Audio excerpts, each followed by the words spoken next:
लोग कहते हैं हम फला को कब्रिस्तान उतार के आए हैं। नहीं, तू किसी को लेके नहीं गया, बल्कि मुर्दा तेरा हाथ पकड़ के कब्रिस्तान तक तुझे लेकर के गया है। तुमने उसको उसका घर नहीं दिखाया, बल्कि उसने तुमको तुम्हारा घर दिखाया है और ये कहा था, नादान, आज जहां मुझे लेकर के आए हो, कल लोग तुम्हें इसी दरवाजे पर लेकर के आएंगे और इसी जगह पे तुम्हें उतार देंगे। वो मंजर कितना अजीब होता है। साकिब, आज मूंछ का झगड़ा है, किसी का नाक का झगड़ा है, कोई अपने को माफ करने को तैयार नहीं है, किसी को गुनाहों का मुहासबा करने का मौका नहीं मिलता है, किसी को वक्त नहीं मिलता कि मुस्तफा के जिक्र की महफिल में आकर के बैठ जाया करे। मैं पूछना चाहता हूँ, कायनात में कोई मुस्तफा से ज्यादा मेहरबान हो तो दिखा दो, कोई आका से बड़ा करीब हो तो ला करके दिखा दो, कोई मुस्तफा जाने रहमत से ज्यादा हमारे काम आने वाला हो तो ला करके दिखाओ। उठाओ मरने वालों की तारीखें, आज अकल करके चलते हैं, नहा करके घंटों आईनों के आगे खड़े रहते हैं। मैं तुमसे पूछना चाहता हूँ, वो वक्त भी तो याद कर लिया करो जिस दिन मौत आकर के आपके गले पे हाथ रखेगी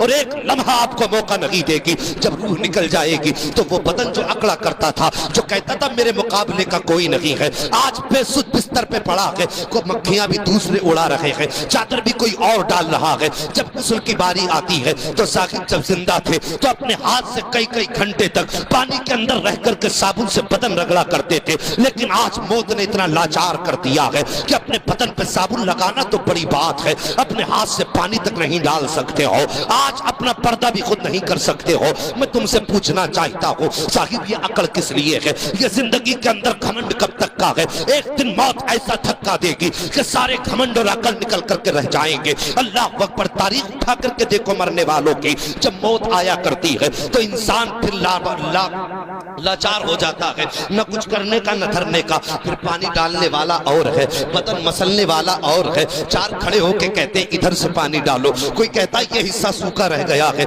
आज तुझे अपना बदन भी नजर नहीं आ रहा है, तेरे बदन को बताने वाले भी दूसरे हैं। कुछ लोग आए, पैर अंगूठे बांध दिए, कहीं इसके पैर टेढ़े ना हो जाएं, किसी ने कहा चेहरे पे कपड़ा लपेट दो, कहीं चेहरे का इसका मुंह का जुगराफिया ना बदल जाए। आज तो तेरा अपनी मर्जी से मुंह भी बंद नहीं हो रहा है, कपड़े के जरिए बदन रोका जा रहा है, धागे के जरिए तेरे पैर रोके जा रहे हैं। फिर अकड़ता किस बात पर है, बिगड़ता किस बात पर है, घमंड किस चीज का है? क्या मौत नहीं आनी है? क्या तुझे इस तख्ते पे नहीं लेटना है? फिर बदन पे सफेद कपड़ा पहना दिया गया जिसे दुनिया कफन कहती है। आज जमाने के अंदर चला करते हो तो कहा करते हो वो मेरे सामने नहीं आ सकता, वो उसकी हैसियत नहीं मेरे सामने खड़ा हो जाए। सोच तो सही, जिसकी तू कल बातें किया करता था कि इसकी हैसियत सामने आने की नहीं है, आज वही तेरे जनाजे को कांधा दे रहा है, आज वो तुझे उठा करके लेकर के जा रहा है। आज तेरे वजूद में इतनी ताकत नहीं है कि अपने आखिरी घर की तरफ खुद से जा सके। अल्लाह अकबर, तू जमाने में अकड़ता रहा, मौत ने तुझे सीने से क्या लगाया, चार कांधों पे लेकर के तुझे गए हैं और मिट्टी के ढेरों के नीचे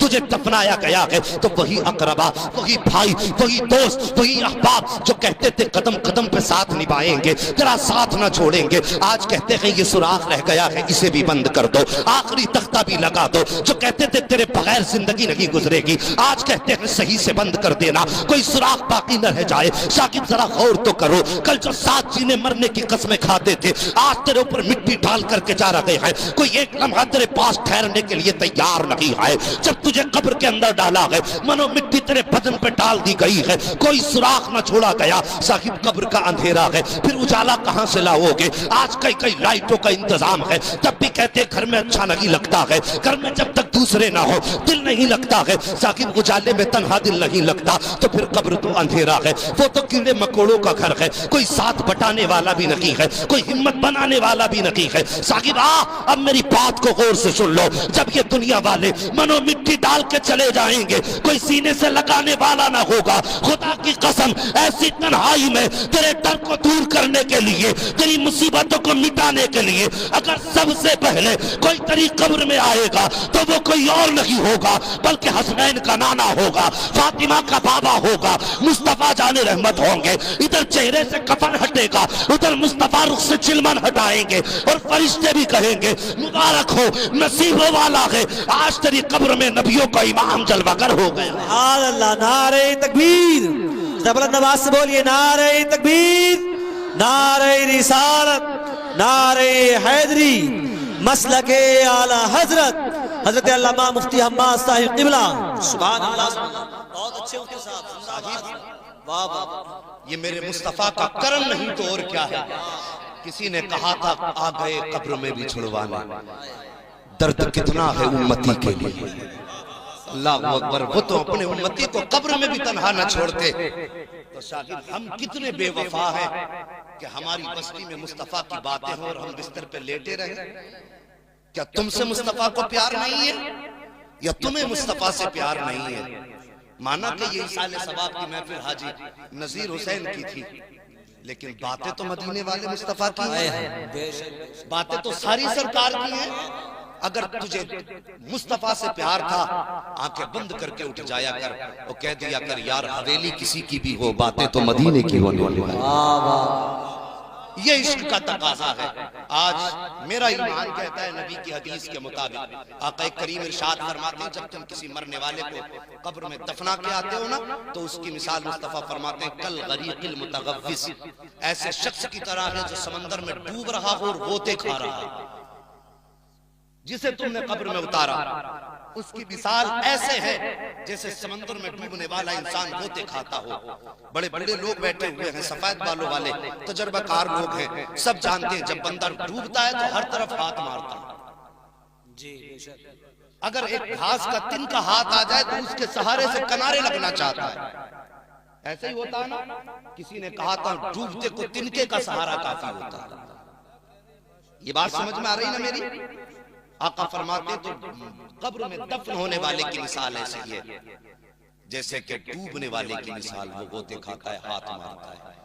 फरमाया गया जब बंदे को दफनाया जाता है, अगर उसके अमाल अच्छे नहीं होते तो उसके पैरों में आग की बेड़ियां लगाई जाती हैं।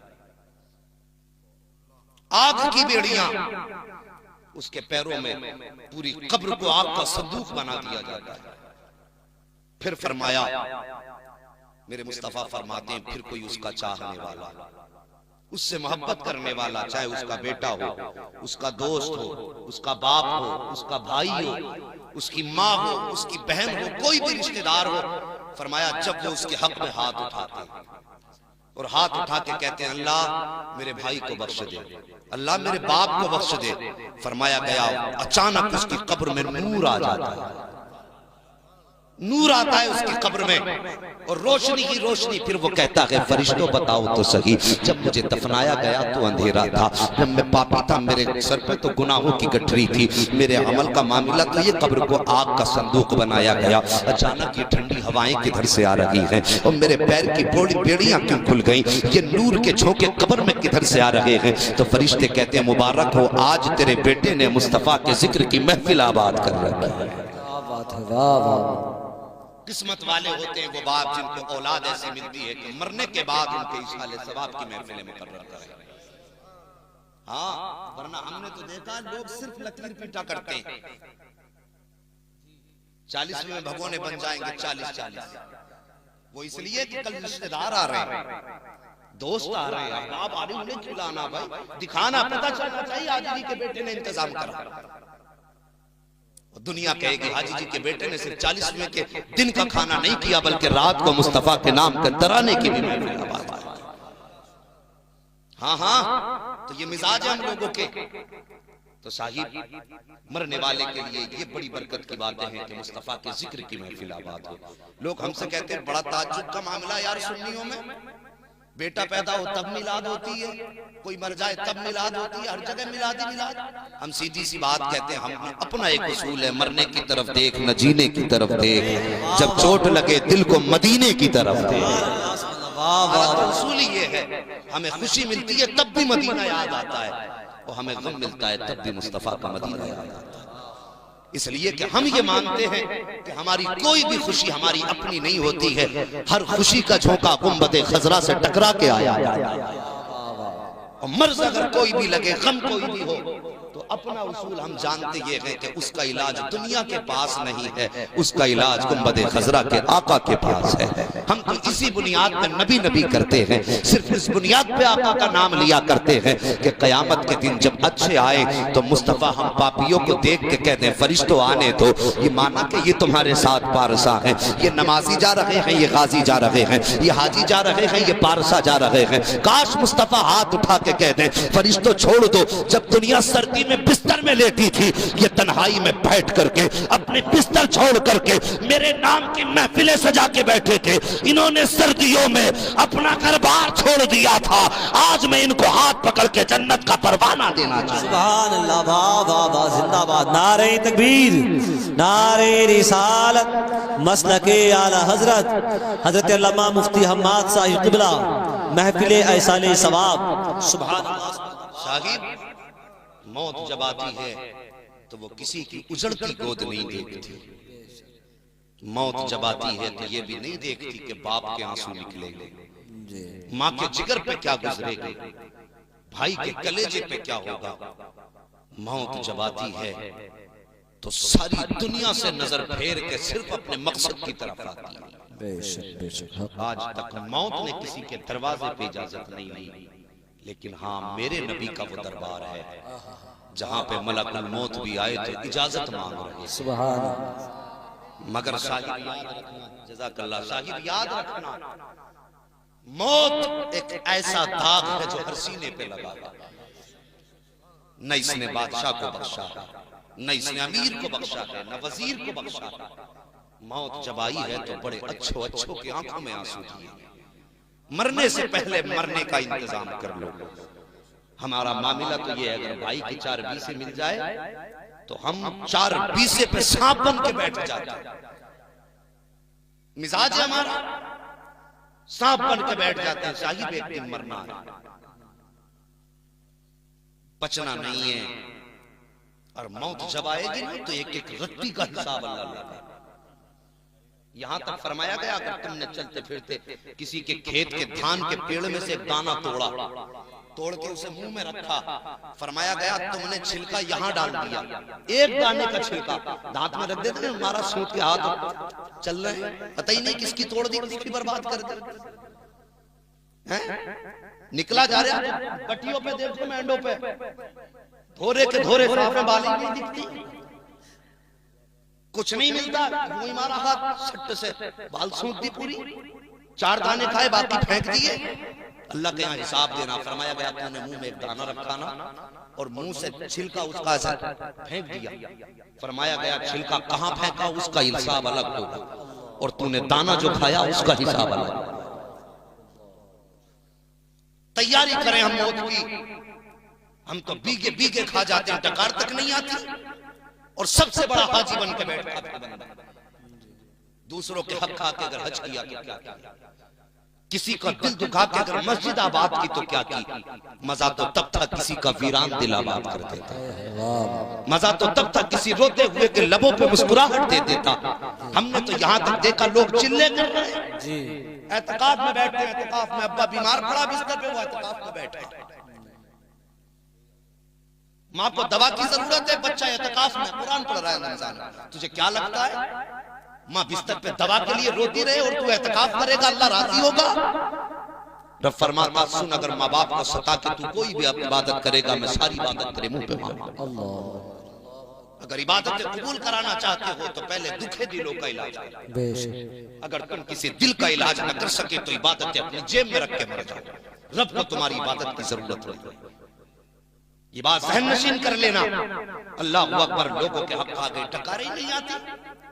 मगर याद रखना साहिब, अगर अल्लाह ने मुझे ये तुम्हें पावर दी है तो घमंड न करना, इतराना मत। अल्लाह ने अगर ताकत दी है तो ये मत सोच लेना जहां तक नजर जा रही हो सब अपनी अपनी। कहते हैं ना अमीर के जबर के दौरे कब्र भी अच्छी नहीं है, ये कहावत है बड़े बोलों में हमने सुनी है साहब। हमें कहा जाता है कि जबर के दौरे कब्र भी अच्छी नहीं होती। तो मैं कहता हूँ साहिब एक बात याद रखो, तुम ये मत समझ लेना अगर आज कोई गरीब है तो उसकी कोई सुनने वाला नहीं है, उसका कोई हिमायती नहीं है, उसका कोई हमदर्द नहीं है, ये मत सोच लेना। याद रखना मेरे आका फरमाते हैं कांटा उम्मती को लगता है तो दर्द मदीने वाले को हुआ करता है।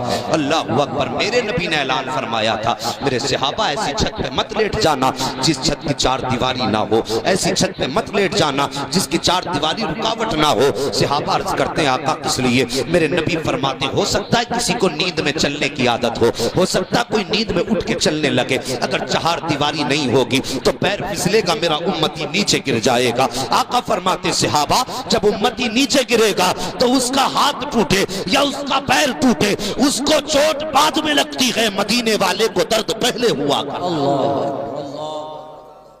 खंजर चले किसी पे तड़पते हैं हम अमीर, सारे जहां का दर्द हमारे जिगर में है।